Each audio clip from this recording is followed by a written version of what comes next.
आजच्या माझ्या दृष्टीने अति महत्वाच्या अशा कार्यक्रमासाठी जमलेले माझे नेर ग्रामस्थ वरिष्ठ आमचे गुरुजी वाघ गुरुजी नमस्ते, बोळे गुरुजी नमस्ते. नमस्ते.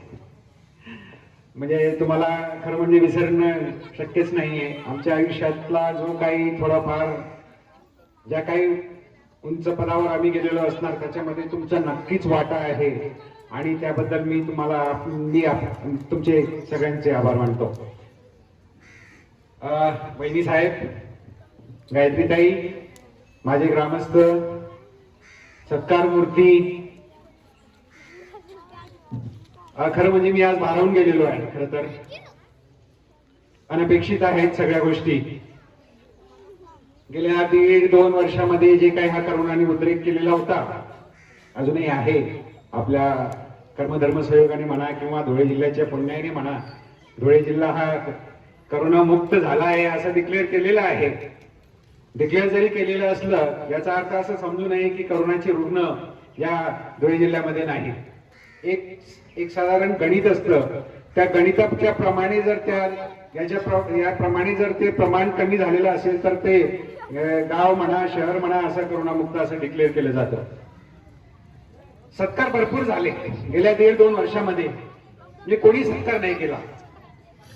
सत्कार माझा पुण्याच्या ठिकाणी जवळजवळ 25 संस्थांनी केला. कमीत कमी 25 संस्थांनी सत्कार केला.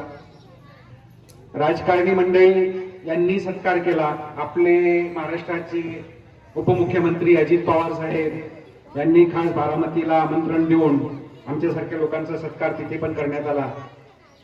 भरपूर संस्थांनी सत्कार केला. महाराष्ट्र भूषण म्हणून जो काही सत्कार असतो दरवर्षी हा सत्कार मोजक्या लोकांना हा दिला जातो. मी माझं कौतुक करत नाही, कृपा करून एक समजून घ्या.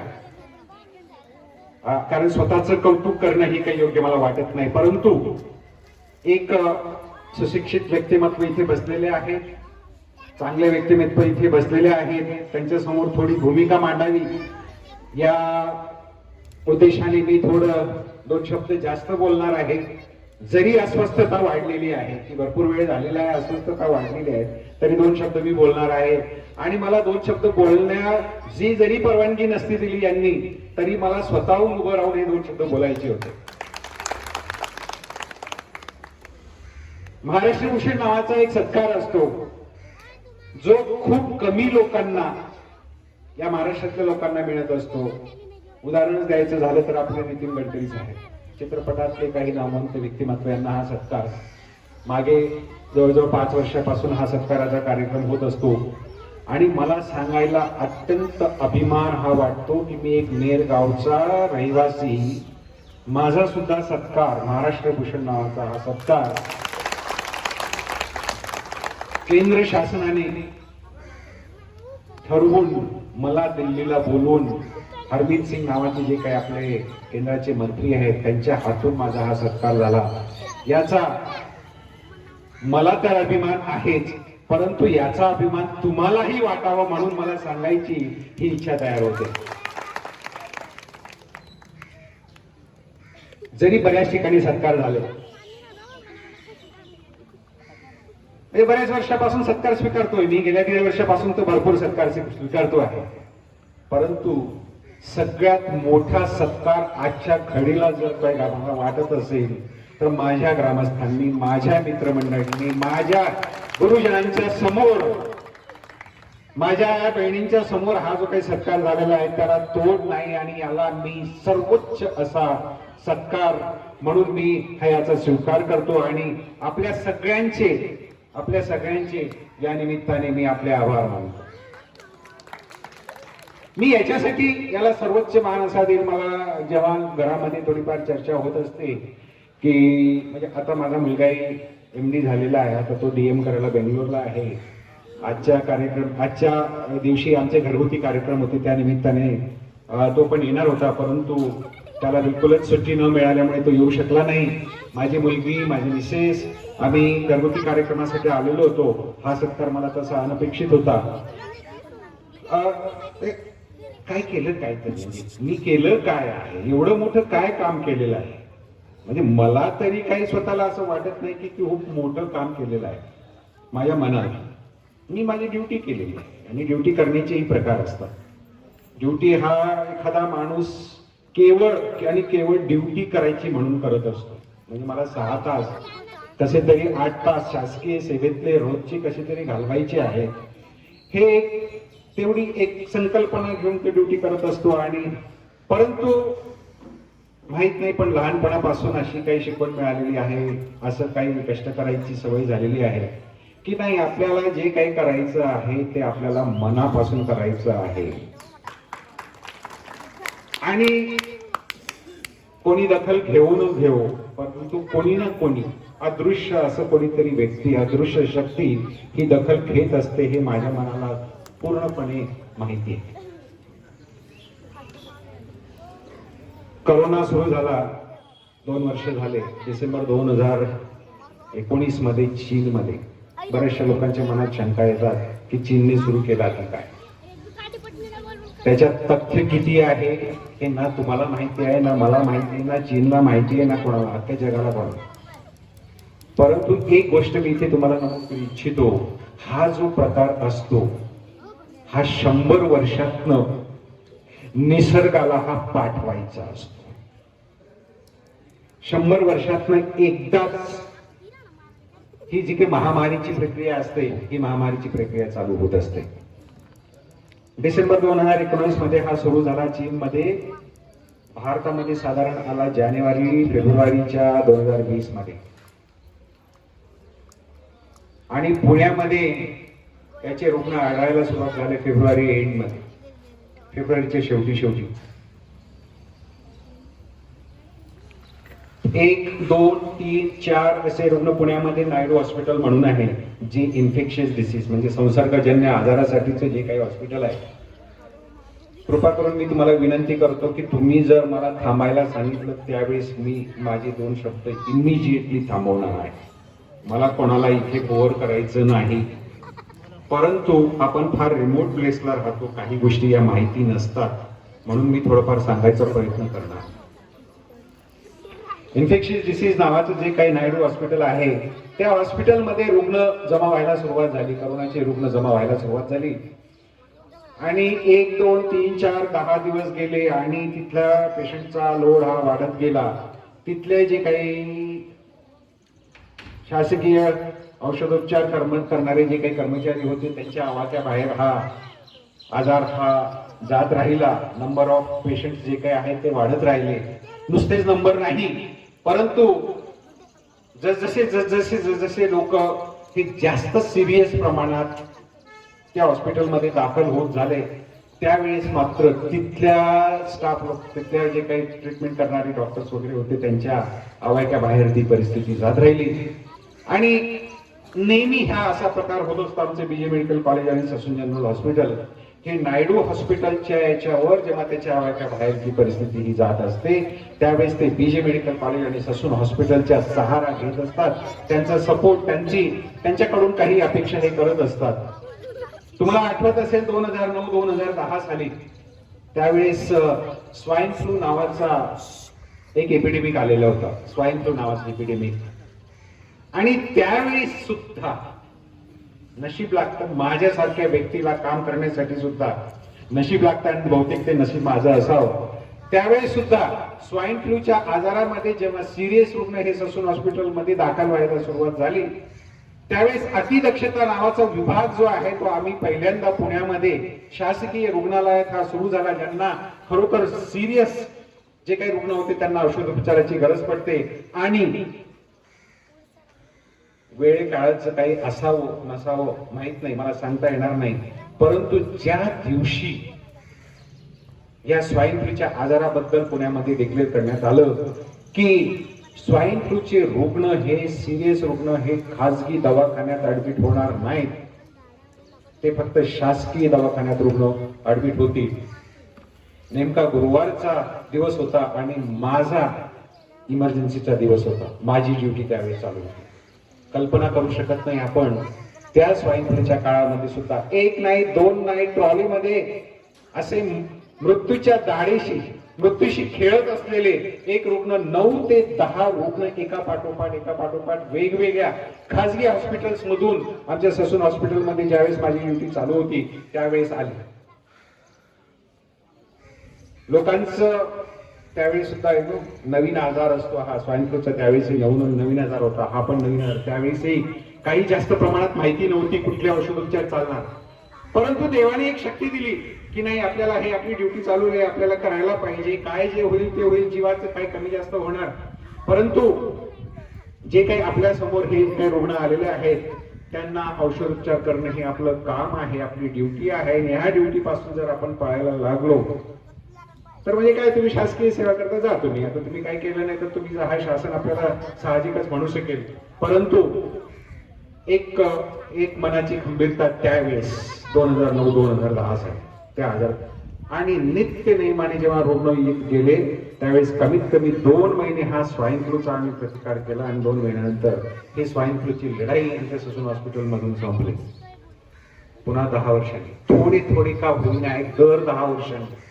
लक्षात घ्या, हा जो काही करोनाचा आजार आहे हा एवढ्या प्रकारात अख्ख्या जगाला वेठीस धरणारा हा जो काही आजार आहे, हा आजार दर 100 वर्षांनी येत असतो, परंतु देशाला वेठीस धरणारा जो काही आजार आहे, प्रत्येक देशाला वेठीस धरणारा जो काही आजार आहे तो दर 10 वर्षांनी येत असतो. 2009 आणि 10 साली स्वाईन फ्लूचा आजार आला, 2020 साली हा करोनाचा आजार. हा करोनाचा आजार हा अख्ख्या जगाला वेठीस धरणारा ठरला. किती लोक एक्सपायर झाले कल्पना करू शकतो आपण? अहो आपण फक्त म्हणजे जे काही आकडा, ऑफिशियल आकडा ज्याला म्हणतो आपण, अगणित आकडा आहे, अगणित आकडा आहे. ज्यांना करोना होऊन गेला त्यांची माहिती ज्यांना देण्यात म्हणजे पुरवण्यात आली नाही शासनाला, असेही बरेचसे रुग्ण आपल्या या देशातनं, आपल्या महाराष्ट्रातनं. विशेष मला हे असं वाटतं आणि हा संशोधनात्मक विषय असा आहे की अख्ख्या देशामध्ये या करोनाचं उतरता क्रम लागलेला असताना महाराष्ट्रासारख्या राज्यामध्ये याने अजून पाय रोवून ठेवावेत. आज सुद्धा ती परिस्थिती अशी आहे. महाराष्ट्रामध्ये आज सुद्धा मृत्यूचं प्रमाण ह्या करोनाच्या आजाराच्या मध्ये साधारण 170 ते 180 रुग्ण रोज या आजाराने मरता आहे. आपण कल्पना करू शकत नाही. ही वेळ आपण फक्त हाच विचार करतो की ही वेळ आपल्यावर नाही, काय करायचं आपल्याला, जाऊ दे, आपल्याला काय करायचं, आपण हा असा विचार करत असतो. जेव्हा हा आजार सुरू झाला सगळे वैद्यकीय क्षेत्र, पूर्ण वैद्यकीय क्षेत्र हे अनभिज्ञ होतं. हा आजार काय आहे, कुठला आहे, कसा आलेला आहे, कोणते जंतू आहेत, कोणते विषाणू आहेत, हा नेमका कोणत्या आपल्या शरीरावर, कोणत्या अवयवांवर परिणाम करत असतो आणि याला कोणती औषधाची मात्रा लागू पडणार आहे, हे सगळं अंधकार होता. सगळीकडे डार्कनेस होता, अंधकार होता. आणि सुरुवातीचे जे काही रुग्ण येत होते अंधारामध्ये आपण गोळी मारल्यासारखी या रुग्णांवर उपचार चालू होते. त्यामुळे जर तुम्ही बघितलं सुरुवातीला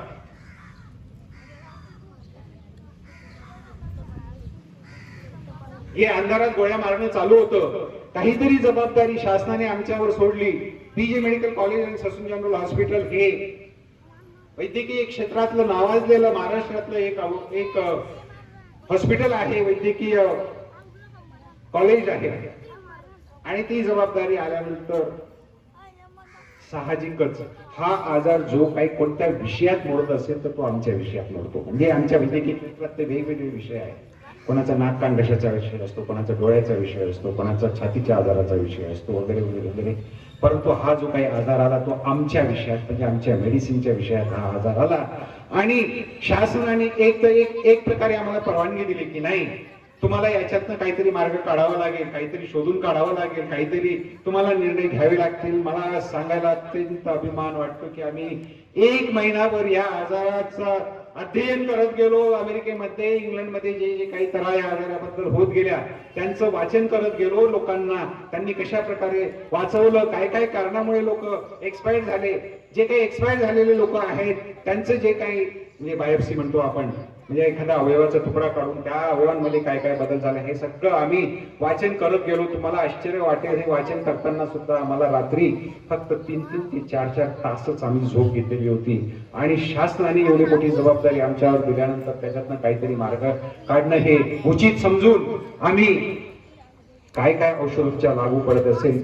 मला अत्यंत सांगायला अभिमान वाटतो, ह्या आजारावर महाराष्ट्रामध्ये जे जे काही औषधोपचार केले जातात वेगवेगळ्या प्रकारच्या माइल्ड, मॉडरेट किंवा तीव्रतेचे हे जे काही आजार, सौम्य स्वरूपाचे आजार, याचे भरपूर प्रकार आहेत. सौम्य स्वरूपाचा आजार असतो, मध्यम स्वरूपाचा आजार असतो, अत्यंत तीव्र स्वरूपाचा आजार. आणि मला अत्यंत अभिमान हा वाटतो की या आजारावर जे जे काही औषध किती प्रमाणात, कोणत्या वेळेस, कोणत्या स्टेजला किती वेळा दिले गेले म्हणजे या लोकांना फायदा होत असतो.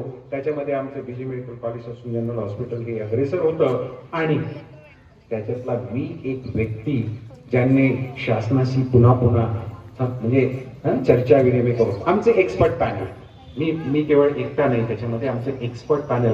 आणि आजही जे काही औषधोपचार या आजाराला लागू पडतायत त्या औषधोपचारांची मात्रा, कोणतं किती प्रमाणात कोणत्या स्टेजला देण्याचं कार्य, देण्याची जी काही माहिती आजही जर तुम्ही अद्ययावत माहिती जर पाहिली तर तुम्हाला दिसेल की डॉक्टर बोरसे यांनी याच्यामध्ये किती सहभाग घेतलेला आहे आणि किती म्हणजे कार्यतत्परतेने हे काम केलेलं आहे.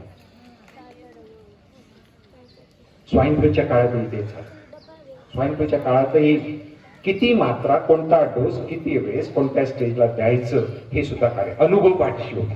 आमचा अनुभव पाठीशी होता आणि त्याचा आम्हाला खूप फायदा झाला. जे जे काही जेवढे काही अनुभव, तुम्ही गुरु तर असतातच आपले, परंतु मी स्वतः असं समजतो की अनुभव सारखा हा कोणताच मोठा गुरु नाही.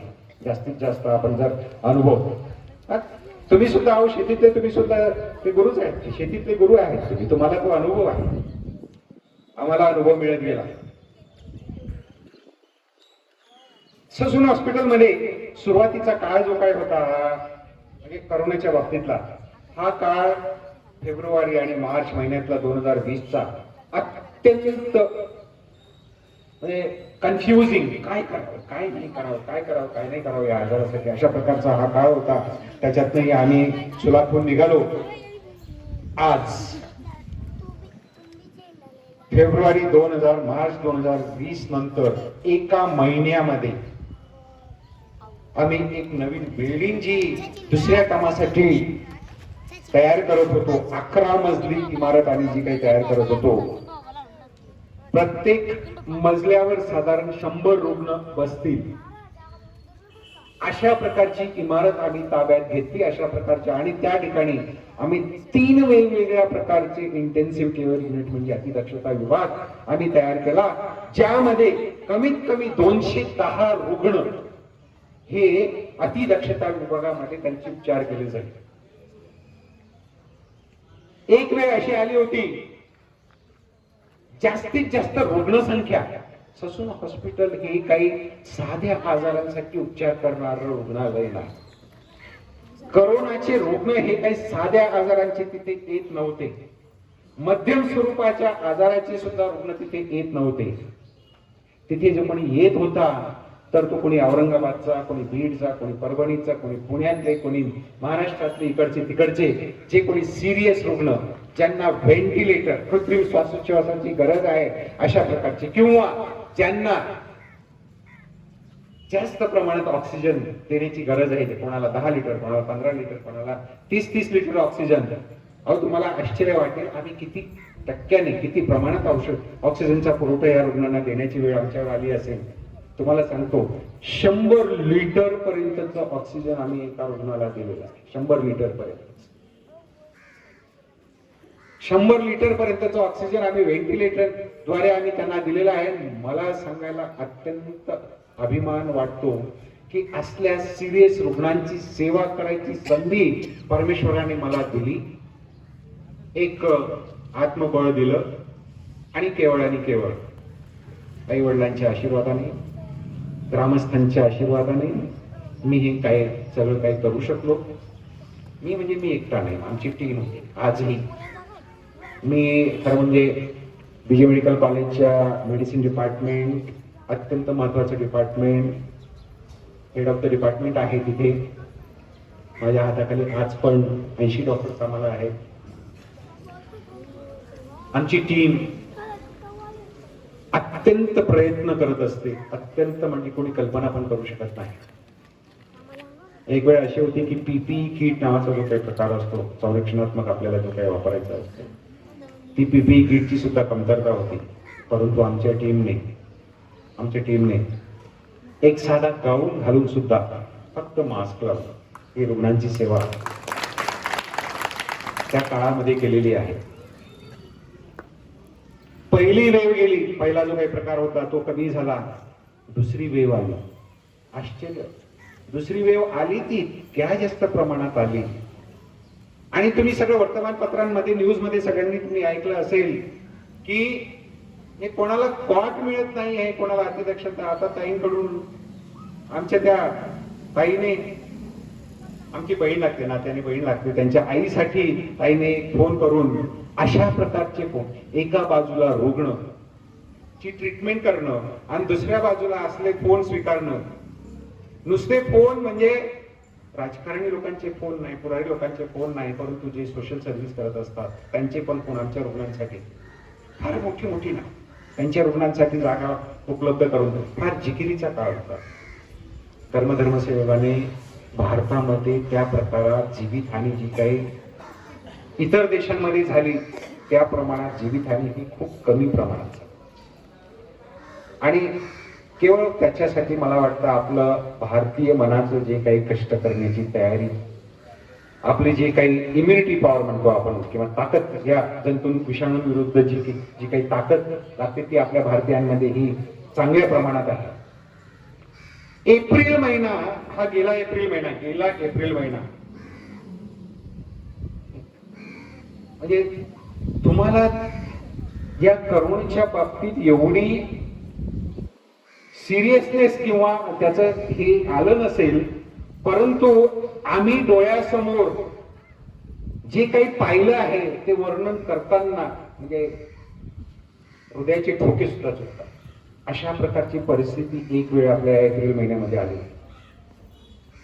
एप्रिल महिना गेला, हळूहळू पेशंट रुग्ण कमी होत गेले, मे मध्ये कमी होत गेले, जून मध्ये कमी होत गेले, जुलैमध्ये अजून कमी होत गेले, ऑगस्ट मध्ये अजून प्रमाण कमी झाले.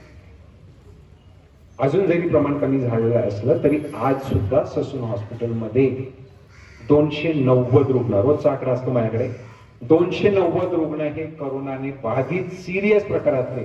एक सिरियस जेव्हा रुग्ण असतो, हे लक्षात घ्या, एक सिरियस रुग्ण जेव्हा असतो त्याच्या मागे 25 हे सौम्य प्रकाराच्या आजाराचे रुग्ण असतात आणि 25 हे मध्यम स्वरूपाच्या आजाराचे रुग्ण असतात.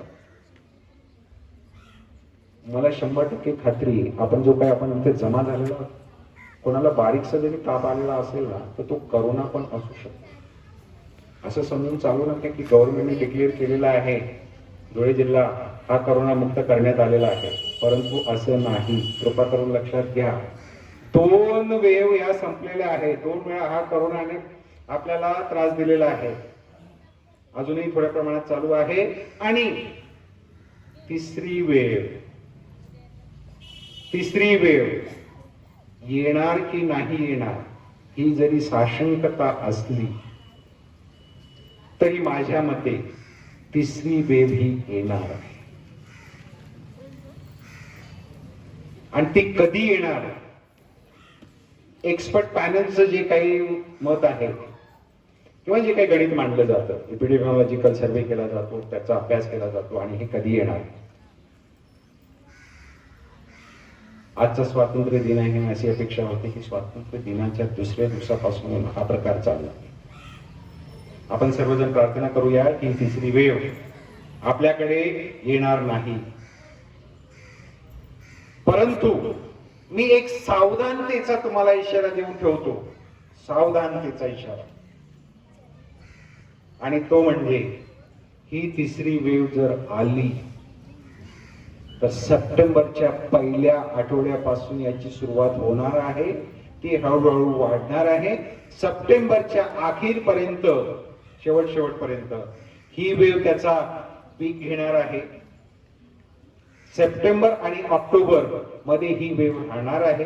ऑक्टोबर नंतर हळूहळू ती पुन्हा कमी होणार आहे. म्हणजे 2 महिन्याचा पिरियड, सप्टेंबर आणि ऑक्टोबर हे 2 महिन्याचे पिरियड हे आपल्या दृष्टीने पुढच्या वर्षाचे धोकादायक असे समजून चालायचं आहे. आणि त्या दृष्टीने काही प्रमाणात आपण स्वतःची ही काळजी ही घ्यायलाच पाहिजे. आता काळजी घ्यायला पाहिजे म्हणजे आता मी स्वतः इथे उभा आहे, मी पण मास्क घालून नाहीये, परंतु ठीक आहे. आता धुळे जिल्हा किती शिथिलता आली. धुळे जिल्हा कोरोनामुक्त करण्यात आलेला आहे. म्हणजे काही जे काही 5 ते 10% लोक मास्क घालायचे त्यांनी सोडून दिलेलं आहे, त्यांनी पण सोडून दिलेलं आहे. असं व्हायला नको. शेवटी आपली प्रकृती, करोनाचा आजार हा कधीच स्वतःहून चालत येत नाही. करोनाचा आजार आपण हा स्वतः घ्यायला जात असतो, हे लक्षात ठेवायचं आहे. त्या दृष्टीने थोडासा विचार करायचा आहे. जर ती वेवाली नशिबाने व्हॅक्सिनेशनचा प्रोग्राम इतका छान चालला आहे आपला, इतर देशांच्या मानाने खरोखर छान चालला आहे. कुठेतरी कमतरता असणार आणि नाही असे काही नाही. जिथे व्हॅक्सिनचे डोस ज्या प्रमाणात मिळायला पाहिजे ते मिळत नाहीत वगैरे वगैरे वगैरे. परंतु हा अतिशय सुंदर प्रोग्राम भारत सरकारने आपल्या देशामध्ये राबवलेला आहे. खूप लोक, तुम्हाला माहिती आहे किती आकडा आहे, किती लोकांचं व्हॅक्सिनेशन झालेलं आहे? तुम्हाला आकडा माहिती आहे? मी तुम्हाला सांगतो, आपल्या भारताची लोकसंख्या ही 130 करोडच्या आसपास आहे, त्याच्याही पुढे गेलेली आहे. त्याच्यातल्या 50 करोड लोकांचं व्हॅक्सिनेशन हे झालेलं आहे. कमीत कमी 1 डोस तरी देण्यात आलेला आहे. आणि त्याच्यातले जवळजवळ 1/3 असे हे जे काही आपले व्यक्ती आहेत त्यांच्यामध्ये 1/3 लोकांना 2 डोस देण्यात आलेला आहे. शक्यता अशी वाटते की 3रा डोस अजून नाही, 3रा डोस घेण्याची आपली तयारी आपण सुरू केलेली आहे. खरोखर 3ऱ्या डोसची गरज भासणार आहे की नाही भासणार आहे? आता मला तुम्ही प्रामाणिकपणे सांगा, सगळ्यांनी, आपले जे काही उपस्थित वर्ग आहे इथे, त्याच्यामध्ये पहिला डोस कोणी घेतलेला नाही? पहिला डोस कोणी घेतलेला नाही? पहिला डोस घेतलेला नाही. पहिला डोस घेतलेला नाही. एक 3-4-5 लोक हे असे दिसत आहेत की ज्यांनी, शिक्षक वर्गांनी 2, शिक्षक वर्गांना पण प्रायोरिटी देण्यात आलेली होती आणि त्यांना 2 डोस. मी सगळ्यांना नम्र विनंती करतो, ज्यांनी डोस घेतलेला नाही, ज्यांनी पहिलाही डोस घेतलेला नाही, सगळ्यांना आपल्या जे काही विचार असतील, आपले जे काही भावना असतील, आपल्या जे काही विचार करण्याची शक्ती असेल या करोनाच्या बाबतीत म्हणा किंवा वेगवेगळ्या आजारांच्या बाबतीत म्हणा, ही थोडी बाजूला ठेवा. आणि ज्यांनी घेतलेला नाही त्यांनी पहिला डोस घ्यावा, 2रा पण डोस घ्यावा. जे काही उपलब्ध असेल, ते कोविशिल्ड उपलब्ध असू द्या किंवा मग कोवॅक्सिन उपलब्ध असू द्या, तो त्यांनी घ्यावा अशी मी त्यांना हात जोडून विनंती करतो. मोठ्या आविर्भावामध्ये, हावभावामध्ये असं राहू नका कृपा करून की मी घेतलेला नाही, मी घेणार नाही, मला काही होणार नाही. कृपया ही भावना जर असेल, असे जर विचार असतील तर ते कृपा करून बाजूला ठेवा आणि त्यांनी डोस घ्यावा ही मनापासून मी तुम्हाला सगळ्यांना विनंती करतो. ज्यांनी नसेल घेतलेला त्यांनी सुद्धा, ज्यांनी फक्त पहिला डोस घेतलेला आहे मी पहिला डोस, आता मला 2ऱ्या डोसची गरज नाही, मला काय करायचंय, मला काय होणार आहे? मला काय होणार आहे? करोना त्यांना शोधत आहे 3ऱ्या लाटेमध्ये. 3ऱ्या लाटेमध्ये त्यांना शोधणार आहे. ज्यांना होऊन गेलेला आहे त्यांच्या शरीरामध्ये एक त्यांची इम्युनॉलॉजिकल पॉवर जी असते, फायटिंग पॉवर जी काय असते ती ऑलरेडी आहे. ज्यांनी व्हॅक्सिन घेतलेलं आहे त्यांच्यामध्ये ती इम्युनॉलॉजिकल पॉवर आहे. तुम्हाला आश्चर्य वाटेल, आज सुद्धा मी तुम्हाला आकडा देऊ शकतो, ज्यांनी 2 डोस घेतलेले आहेत त्यांना करोना झाला की नाही झाला, त्यांना सुद्धा झालेला आहे. त्यामुळे अशी पण कल्पना करू नका की मी 2 डोस घेतलेले आहेत आता बस झाला, आता काय होणार नाही मला, अशी कल्पना करू नका. मृत्यू झालेले आहेत का? मृत्यू सुद्धा झालेले आहेत. आमच्या डॉक्टर लोकांमधल्या एक नामवंत डॉक्टर अग्रवाल म्हणून होते, त्यांचं सुद्धा दिल्लीला स्थायिक होते ते, त्यांनी सुद्धा 2 डोस घेऊन सुद्धा त्यांचा मृत्यू झालेला आहे. पण हा प्रकार, असल्या प्रकारचा प्रकार होणं ही क्वचित होणार ज्यांनी ऑलरेडी 2 डोस घेतलेले, क्वचित होणार. म्हणजे ज्यांनी 2 डोस घेतलेले आहेत, 100 लोकांना जर तो आजार झाला, 900 लोकांना होणार नाही आजारामध्ये, 900 लोकांना होणार नाही, 100 लोकांना होणार. 100 लोकांपैकी 1-2 लोक तरी असे निघणार, 2 डोस घेतले सुद्धा असे 2 लोक निघणार ज्यांना हा सिरियस प्रकारचा आजार हा येणार आहे. त्यामुळे कृपा करून आपण सगळ्यांनी पहिला डोस घेतला नसेल तर घ्यावा, दुसरा डोस घेतला नसेल तर तो सुद्धा घ्यावा. तिसऱ्या डोस साठीची अजून तशी प्रक्रिया नाही, अजून संशोधन चालू आहे. आणि तुम्हाला पुन्हा मला सांगायला अभिमान वाटतो, या वॅक्सिनच्या बाबतीत रशियामध्ये जे काही वॅक्सिन तयार झालेलं आहे स्पुतनिक नावाचं, ते स्पुतनिक नावाचं औषध वॅक्सिन आपल्या भारतातील लोकांना चालणार की नाही चालणार याच्यावरचं जे काही संशोधन आहे ते बीजे मेडिकल कॉलेज इथे चालू आहे, ते पूर्णत्वास आलेले आहे. एक सारांश तुमचे जे काही त्याचे जे काही रिझल्ट आमच्यापर्यंत, त्या स्पुतनिक वॅक्सिनचा रिसर्चचा मी सुद्धा एक प्रमुख आहे. आणि ते स्पुतनिक नावाचं जे काही वॅक्सिन आहे ते भारतामध्ये उपलब्ध होईल, भारतातल्या लोकांना ते लागू पडेल असा निष्कर्ष आम्ही आपल्या शासनाला सादर करणार आहोत. आणि शासनाला सादर केल्यानंतर मग मात्र ते 2 डोस एक वेगवेगळ्या प्रकारचे असतात, एक सिंगल डोसचं असतं आणि 2 डोसचं जे ते वॅक्सिन आहे ते भारताला उपलब्ध होईल. 50 करोड जनतेने जे काही घेतलेलं आहे, जास्तीत जास्त डिसेंबर पर्यंत शक्य नाही, सगळ्यांना वॅक्सिन देणं हे शक्य नाही. ज्यांना मिळण्याची म्हणजे मिळू शकतंय, पुन्हा मी विनंती करतो, सगळ्यांना मिळणार नाहीये. 130 करोड जनतेला आपण देणार नाही. आपण लहान मुलांना तरी कुठे चालू केलेलं आहे, लहान मुलांना अजून वॅक्सिन देणं हे चालू केलेलंच नाहीये. परंतु येत्या काही काळामध्ये लहान मुलांना सुद्धा आपण वॅक्सिन कितपत सेफ आहे आणि किती प्रमाणात द्यायला पाहिजे हे ठरवलं गेलेलं आहे. आणि येत्या महिन्याभरामध्ये वगैरे सुद्धा या लहान मुलांना वॅक्सिनेशनचा प्रोग्राम हा सुरू होणार आहे. मी सगळ्यांना विनंती करतो, आपले जे काही लहान मुलं असतील, आपले जे काही नातू पंतू जे काही असतील, त्यांनाही जेव्हा हे अवेलेबल असेल त्यांनाही देण्याचा प्रयत्न करावा. तिसरी वेव जी काय आहे, धोक्याची घंटा ही लहान मुलांसाठी आहे. तिसऱ्या वेवची धोक्याची घंटा ही लहान मुलांसाठी आहे.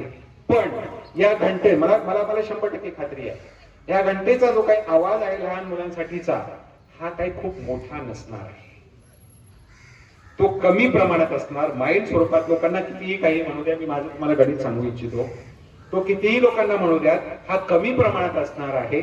त्याच्यातले फक्त 1 ते 2% लहान मुलं हे सिरियस प्रमाणात जर तो आजार झाला तर त्या कॅटेगरीमध्ये जाणार आहेत. काळजी करायचं काम नाही, करोनाला तसं खूप घाबरून जायचं काम नाही. सगळं काही हे आपल्या हातात आहे. मास्क तुम्ही वापरत नाही हे मला दिसतंय आहे, मी पण तुमच्या समोर मास्क न वापरताच बोलतो आहे. परंतु एक गोष्ट, मास्क वापरू नका, कमीपणा वाटत असेल आपल्याला, परंतु निदान कमीत कमी दिवसातनं 5 ते 6 वेळा आपले हात धुण्याचा प्रयत्न करा. ते आपल्या हातात आहे. खूप मोठा साबण नाही लागणार, 2 रुपयाचा तो लाईफ बॉय किंवा 10 रुपयाचा जो लाईफ बॉय असतो, तो साधा, तो जरी साबण आपण वापरला तरी आपलं काम भागणार आहे.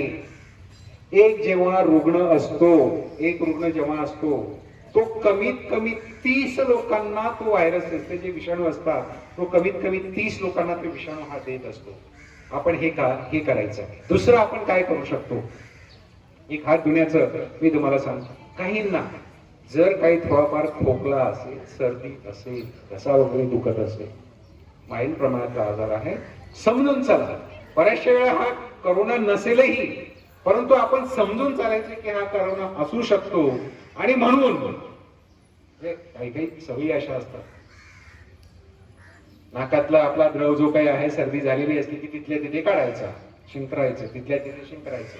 खोकला आला, कमीत कमी एक रुमाल हातात पाडा, खोकला आला तोंडासमोर, जेणेकरून त्याचे काही विषाणू आहेत ते जमिनीत. हा विषाणू कसा आपल्या शरीरात घुसतो माहिती, हा विषाणू मला जर खोकला आला, मला जर कोविड झालेला असला, तर खोकल्या वाटते विषाणू समजा खुर्चीवर पडले, माईकवर पडले आणि माझा हात तिथे लागला. माझा हात लागल्यानंतर आपला हात काही स्वस्त बसत नाही, कुठेतरी डोक्याला फिरतो, कुठेतरी गालाला फिरतो, कुठेतरी नाकाला फिरतो आणि तो हात लावते लागलेले जंतू जे काही आपल्या नाकापर्यंत पोहोचले, नाकापर्यंत पोहोचले की ती सुरुवात तिथून होते. तो नुसतं नाकापर्यंत राहत नाही, तो आपल्या फुफ्फुसापर्यंत जात असतो आणि फुफ्फुसापर्यंत गेला. तुम्हाला माहिती आहे, अजून एक गोष्ट आपण करू शकतो. मला 100% खात्री आहे, बसलेल्या सगळ्या व्यक्तींमध्ये निदान 10 व्यक्ती ह्या अशा असतील ज्यांना बीपीचा आजार असेल, ज्यांना डायबिटीसचा आजार असेल, ज्यांना हृदयाचा आजार असेल, ज्यांना दम्याचा आजार असेल. त्यांनी कृपा करून आपलं ब्लड प्रेशर, आपली ब्लड शुगर ही कंट्रोल मध्ये राहते आहे याचा प्रयत्न करायला पाहिजे. म्हणजे वेळोवेळी तुम्ही याच्या बाबतीत डॉक्टरांचा सल्ला घ्यायला पाहिजे.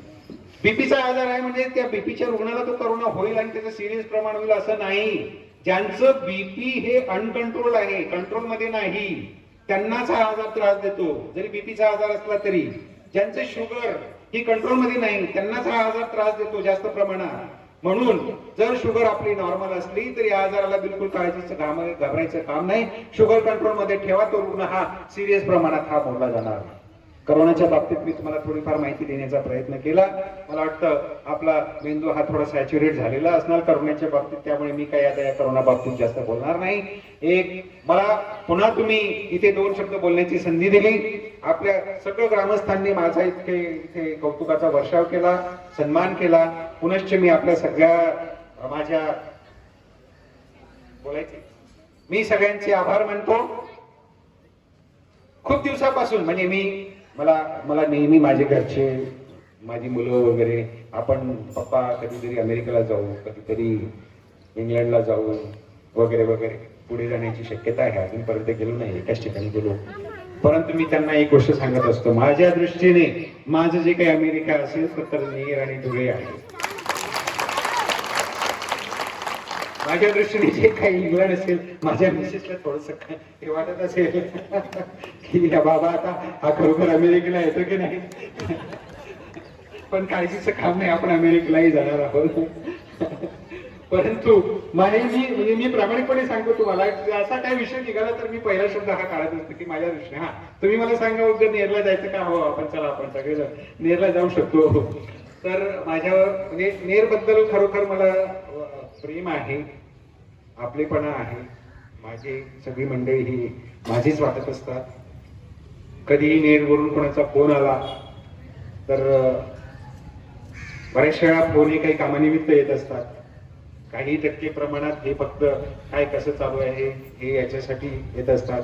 म्हणजे मला खरोखर आनंद हा वाटतो की करोनाच्या काळामध्ये मी दुसऱ्या लोकांची काळजी करत होतो, परंतु नेर गावातले 10 लोकांचे, कमीत कमी 10 लोकांचे असे मला फोन आले की ज्यांनी काम नाही मला काही सांगितलं, परंतु माझ्या प्रकृतीची विचारणा त्यांनी केली. आणि हे केवळ आणि केवळ हे माझं गावच करू शकतं याचं मला 100% खात्री आहे. आणि कृती सगळ्यांचे मी पुनश्च आभार मानतो. राजकारणात जाण्याचा मी प्रयत्न करणार नाही.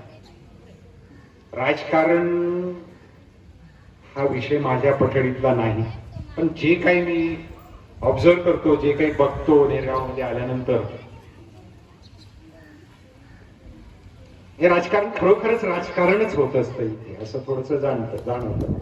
ते राजकारण होऊ नये, ते आपला एक प्रकारचा हा नेर म्हणजे एक राज्य असावं आणि राज्याचं कारण काहीतरी व्यवस्थित व्हावं असं मनोमनी वाटत असतं.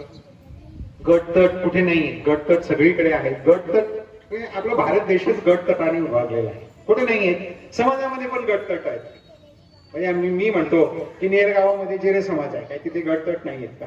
माळी समाज आहे तिथे काही गटतट नाहीयेत का? गटतट तर सगळीकडे आहे. कीड आहे एक, आपल्या देशाला ही एक प्रकारची कीड आहे. तशी कीड लागू नये, तसं होऊ नये प्रामाणिकपणे वाटत असतं. एकटा माणूस काही करू शकत नाही, फक्त विचार व्यक्त करू शकतो, त्याच्या पलीकडे काही जास्त काही करता येत नाही. खूप दिवसापासून ऐकतो म्हणजे कुसुंबा, काही तर आपल्या आजूबाजूचे खेडे थोडेफार प्रगतीपथावर गेलेत प्रगतीपथावर आणि समाव मागे असं नियरगाव मागे राहिलं असं खूप लोकांच्या तोंडूनही ऐकतो आणि मलाही जाणवतं. म्हणजे मी जेव्हा इथे येतो त्यावेळेस दिसतं, प्रकार दिसत असतो आणि जाणवतं की नेरगाव हे मागे राहिलं. आता नेरगाव का मागे राहिलं याच रिटायरमेंट झाल्यानंतर एखाद्या वेळेस संशोधन करण्यासाठी मी येईलही, परंतु थोडीशी भीती अशी पण वाटते की करोनामध्ये मी चांगलं संशोधन करू शकलो, परंतु हे गाव का मागे लागलं याच संशोधनाचं निष्कर्ष निघेल की नाही याची म्हणजे मला खरोखर आश्चर्य हे वाटते की योगेंद्र बापू सारखे व्यक्तिमत्व सुद्धा आपल्या बोलू नये गावाने नाकारला. महान व्यक्तिमत्व बापूसाहेब, परंतु त्यांचे विचार किंवा एक प्रकारे नाकारण्यात आले. असं होऊ नये असं मनापासून वाटत असतं.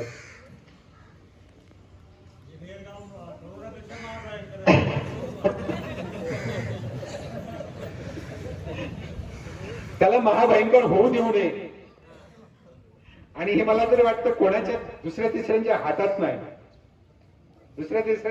नाही, हे आपल्याच हातात आहे.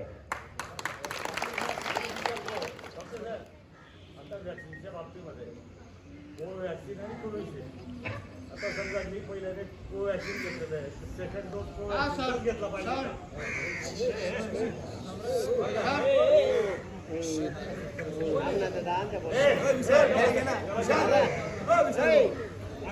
एक मिनिट.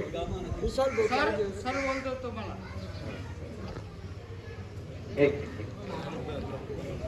कोविशिल्ड आणि कोवॅक्सिन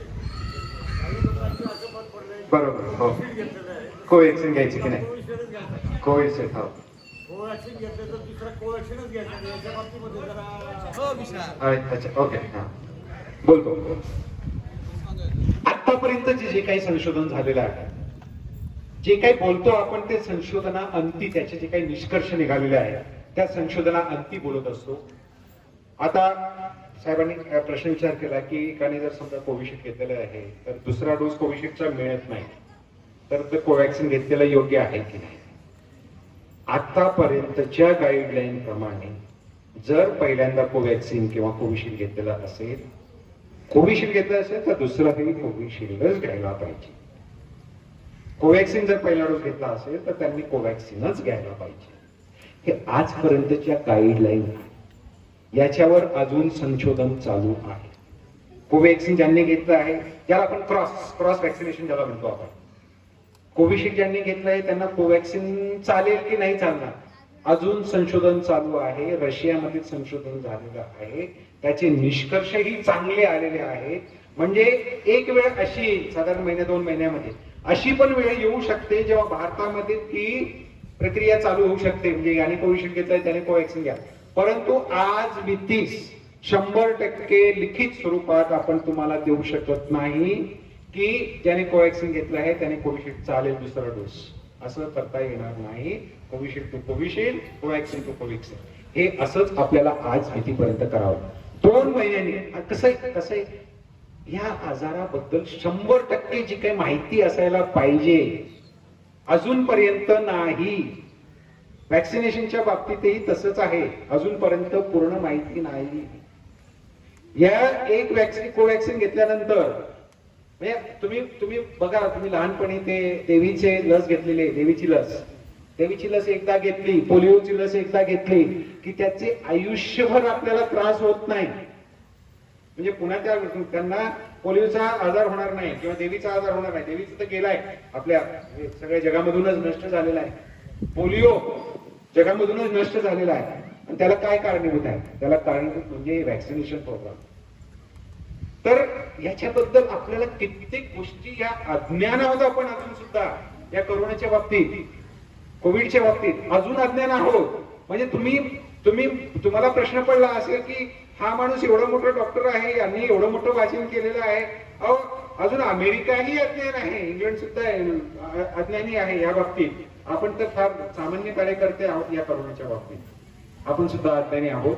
बऱ्याचशा गोष्टी ह्या संशोधनार्थी त्याचे निष्कर्ष जसे जसे येत जातील तसतसं हे जगापुढे मांडलं जाईल आणि तसतसे ते निर्णय घेतले जातील. परंतु शाश्वती खात्री देऊ शकतो तुम्हाला की क्रॉस वॅक्सिनेशनचा आजचा जो काही नकारात्मक हे आहे तो 2 महिन्यांनी सकारात्मक होऊ शकतो. त्याचे रिझल्ट अजून ते यायचे आहेत, त्यामुळे ते होऊ शकतं नाही असं काही नाही. हा तर राजकारणाच्या बाबतीत आपण बोलत होतो.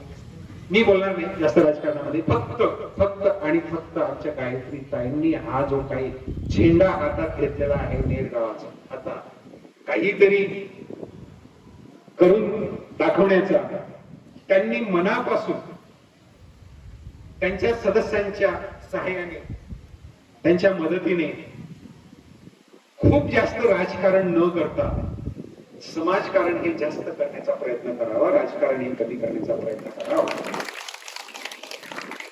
हे मी अधिकाराने मी त्यांना सांगू शकतो, कारण त्या आमच्या मित्राच्या रघुशेठ